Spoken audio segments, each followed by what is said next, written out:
Good morning everyone. आज online mock test series 3 का test हुआ। सभी ने अपना अपना रिज़ल्ट देखा। तो आज मैं सबसे पहले गौतम कुमार का जो डिटेल है वो मैं ओपन करने जा रही हूँ। इन्होंने कितने सवाल का सही आंसर दिया और क्या क्या गलत किया है उसको डिटेल में देखेंगे और साथ ही सोल्यूशन भी करते जाएंगे वन बाय वन। तो सबसे पहला सवाल है 500 कैंडल पावर स्रोत से 10 मीटर की दूरी पर स्थित सतह पर प्रदीपन कितना होगा जबकि कोण 45 डिग्री है। तो ये जो सवाल है ये सवाल इल्यूमिनेशन से है, ठीक है, और लैम्बर्ट्स का कोसाइन एंगल जो होता है उस लॉ से है, लैम्बर्ट्स कोसाइन लॉ से। तो उसमें ये जो वैल्यू दिया हुआ है 500 कैंडल पावर है स्रोत से और 10 मीटर की दूरी पर है और इसका एंगल भी दिया है 45 डिग्री पर। तो सीधे सीधे इसको वैल्यू पर पुट करेंगे, यानी फॉर्मूला क्या है I/d² इंटू कॉस थीटा। तो इंटेंसिटी यानी कैंडल पावर दिया हुआ 500 अपॉन दूरी है 10 मीटर। तो चूंकि इसका जो इकाई है ल्यूमेन प्रति मीटर स्क्वायर है, तो यानी कि 500 अपॉन 10 इंटू 10 यानी कि 500 अपॉन 100 इंटू कॉस 45 डिग्री लेंगे। कॉस 45 डिग्री का वैल्यू कितना होता है 1/√2, ठीक है। तो 500 अपॉन 100 इंटू 1/√2 वैल्यू को जैसे सिंप्लीफाई करेंगे तो वैल्यू हमारा आ जाएगा 3.5 ल्यूमेन पर मीटर स्क्वायर। बिल्कुल सही जवाब है। अगला सवाल है ISI के अनुसार पाइप अर्थिंग के लिए गैल्वेनाइज्ड आयरन पाइप के अंत व्यास का न्यूनतम आकार है। तो ISI के अकॉर्डिंग जो पाइप अर्थिंग के लिए जो गैल्वेनाइज्ड आयरन होती है, आयरन पाइप, उसका अंत व्यास होता है 38 mm, ठीक है। 32 mm नहीं, 38 mm होता है। अगला सवाल है आप एक पंप की मरम्मत कर रहे हैं जो पहले से कम पानी उठा रहा है। इस दोष का संभावित कारण क्या हो सकता है। कोई पंप है, ठीक है, तो वो क्या है कि कम पानी निकाल रहा है, प्रेशर देख रहे होगे, तो इसमें संभावित कारण क्या हो सकता है। तो अनुमान लगा सकते हैं कि इसका जो कैपेसिटर होगा वो खराब हो सकता है, ठीक है। अगला सवाल है इलेक्ट्रिक आयरन की मानक पावर रेटिंग उपलब्ध होता है। जो इलेक्ट्रिक आयरन होती है स्त्री, उसका मानक पावर रेटिंग जो होता है वो 1000 वाट का होता है। बिल्कुल सही जवाब है। अगला सवाल है एक घरेलू ऊष्मीय उपकरण में सामान्यतः ऊष्मक तंतु का तापमान क्या होता है। तो घरेलू ऊष्मीय उपकरण है, हीटिंग जो इक्विपमेंट होती है, उसमें जो ऊष्मक तंतु होता है उसका तापमान 550 डिग्री सेल्सियस से 900 डिग्री सेल्सियस तक होता है।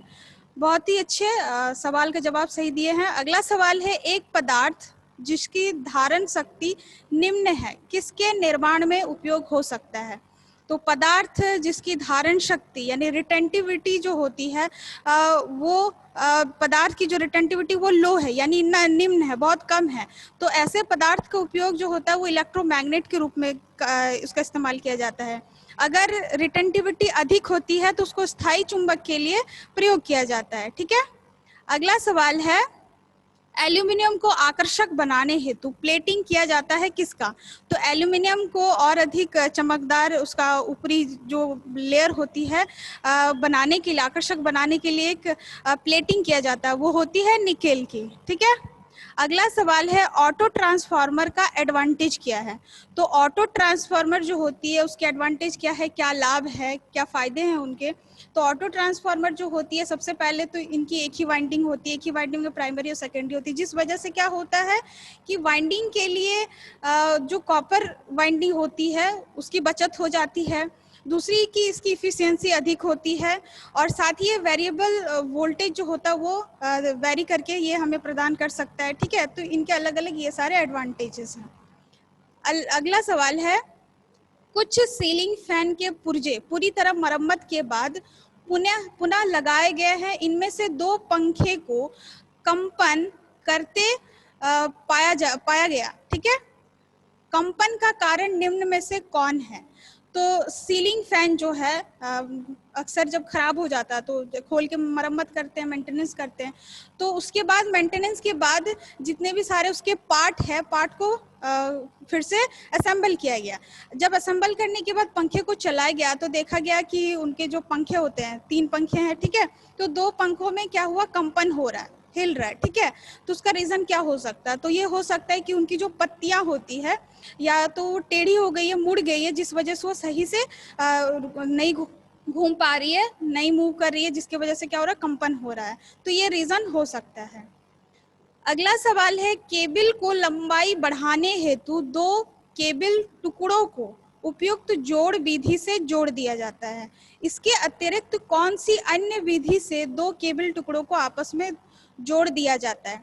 तो केबल जो होता है, ठीक है, लंबाई बढ़ाने के लिए उसके दो टुकड़ों को क्या करते हैं, जोड़ देते हैं। उनके अलावा जो दो केबल है उनको टुकड़ों को जो है एक कनेक्टर द्वारा भी जोड़ सकते हैं। इससे फ़ायदा भी होता है कि जो कनेक्शंस होते हैं वो और अधिक मजबूत होते हैं, कि उसको खुलने का डर नहीं है, कनेक्टर जब उसमें लगा देंगे तो और बढ़िया होता है, ठीक है, खुलने का डर नहीं है, साथ ही साथ ये अच्छा भी होता है।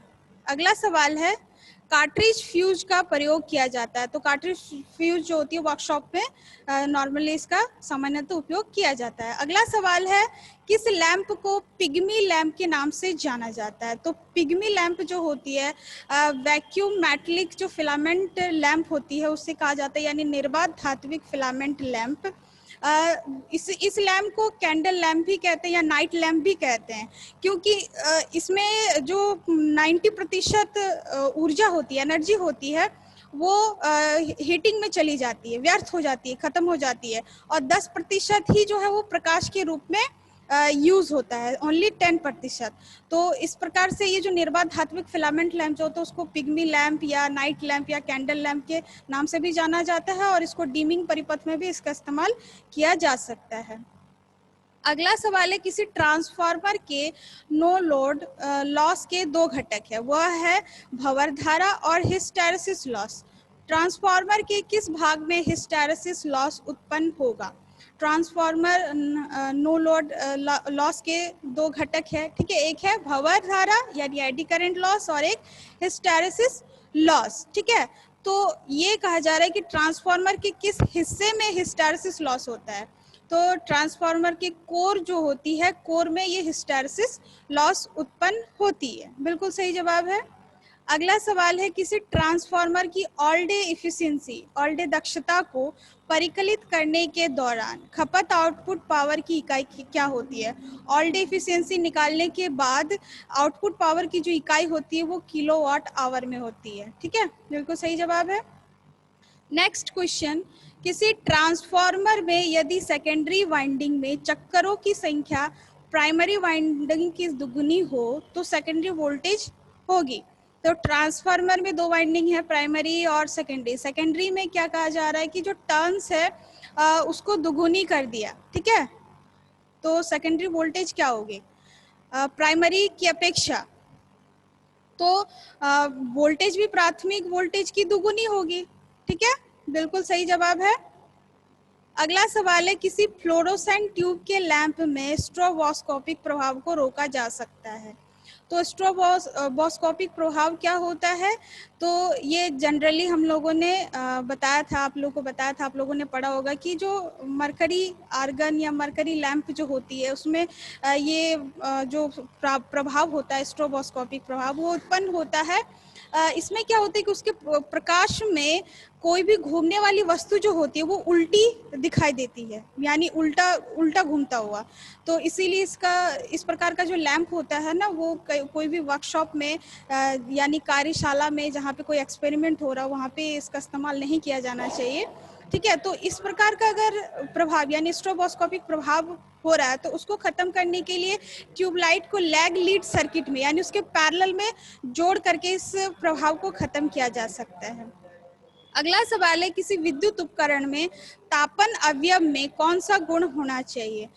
कोई इलेक्ट्रिक इक्विपमेंट है उसमें हीटिंग एलिमेंट जो है उसमें क्या प्रॉपर्टीज होनी चाहिए? तो उसमें जो प्रॉपर्टीज होगा, गुण जो होगा, वो हाई रेजिस्टिविटी होगी। जितनी हाई रेजिस्टिविटी यानी जैसे जैसे धारा प्रवाहित करते जाएंगे, हाई रेजिस्टिविटी की वजह से क्या होगा, वो और अधिक गर्म होगा। तो इसमें इसीलिए इसमें गुण जो होगा वो उच्च प्रतिरोधकता होना चाहिए। अगला सवाल है, किसी स्टेप अप ट्रांसफार्मर के उपयोग द्वारा निम्न में से क्या बढ़ाई जा सकती है? स्टेप अप ट्रांसफार्मर यानी वोल्टेज को वो बढ़ाता है, स्टेप करता है, लेकिन स्टेप डाउन जो ट्रांसफार्मर होता है वो वोल्टेज को घटाता है। तो स्टेप अप ट्रांसफार्मर के द्वारा वोल्टेज को हम बढ़ा सकते हैं।